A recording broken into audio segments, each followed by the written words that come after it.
श्रीराम समर्थ. राम करता या भावनेने समाधान मिळते. पहाटेची वेळ खरोखर फार चांगली. यावेळी कोणी मानसपूजा करत असतील तर फारच उत्तम. दुसरे कोणी यावेळी झोपेत असतील तर आणखी कोणी मनोराज्यही करत असतील. पहाटेपासून तो रात्रीच्या झोपेपर्यंत, मग तो राजा असो किंवा रंक असो, सर्वांची एकच धडपड चालू असते आणि ती म्हणजे समाधान मिळवायची. प्रत्येकाच्या जीवनाला समाधानाची ओढ लागलेली असते. वास्तविक खरे समाधान हे कशावरही अवलंबून नाही. ते राम करता ही भावना बाळगल्यानेच मिळू शकते. समाधान मिळवायचे एक अत्यंत सोपे साधन सर्व संतांनी स्वतः अनुभव घेऊन आपल्याला सांगितले, आणि ते म्हणजे नामस्मरण. खरी तहान लागली म्हणजे सहजपणे कोणत्याही नदीचे पाणी प्याले तरी तहान भागते. त्याचप्रमाणे खरी तळमळ असली म्हणजे सहजपणे नामस्मरण होऊन समाधानाची प्राप्ती होते.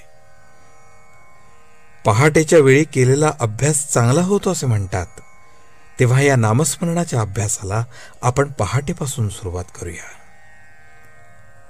काकड आरती झाली म्हणजे देवाचे स्मरण संपवावे असे नाही, किंवा सारखी काकड आरतीच करावी असेही नाही.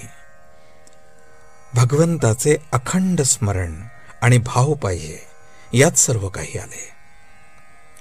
मला खात्री आहे, तुम्ही आवडीने आणि तळमळीने हा अभ्यास चालू ठेवाल तर राम तुमचे कल्याण करेल. नाम घेत असताना इतर विचार मनात येत राहतात अशी सर्वांचीच तक्रार आहे. परंतु असे पहा, एखादा मनुष्य रस्त्याने चालला असला की त्याला रस्त्यात कोण भेटावे हे काही त्याच्या हातात नसते. शिवाय त्याला कोणी विचारले की तुला रस्त्यात कोण कोण भेटले, तर तो म्हणतो माझे लक्षच नव्हते.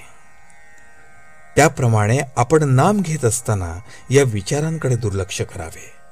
त्यांच्या पाठीमागे जाऊ नये किंवा त्यांच्याबद्दल विचार करत वेळ फुकट घालवू नये.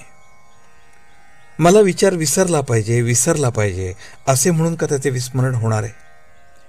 नामाकडेच जास्त लक्ष द्यावे, म्हणजे विचारांचा आपोआप विसर पडतो आणि पुढे ते येईन असे होतात. एकदा वाट चुकल्यावर ती चुकीची वाट परत उलट दिशेने चालावी लागते, आणि मग योग्य रस्ता आल्यावर त्या रस्त्याला लागायचे. हाच अभ्यास. आणि हे सर्व ध्येय गाठेपर्यंत चालू ठेवणे हीच तपश्चर्या. ब्रह्मानंद बुवांनी खरी तपश्चर्या केली. ते एवढे विद्वान, परंतु त्यांनी आपली सर्व बुद्धी रामचरणी लावली. जगातल्या इतर गोष्टींपेक्षा हे केल्याने आपले खचितच कल्याण होईल असे वाटले, म्हणून त्यांनी हा मार्ग पत्करला आणि त्याला सर्वस्वी वाहून घेतले. तेव्हा मोठे साधक ज्या मार्गाने गेले त्या मार्गाने आपण संशयरहित होऊन चालावे, त्यात आपले कल्याण आहे. आजचे बोधवचन: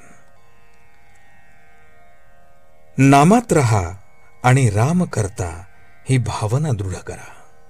जानकी जीवन स्मरण. जय जय राम.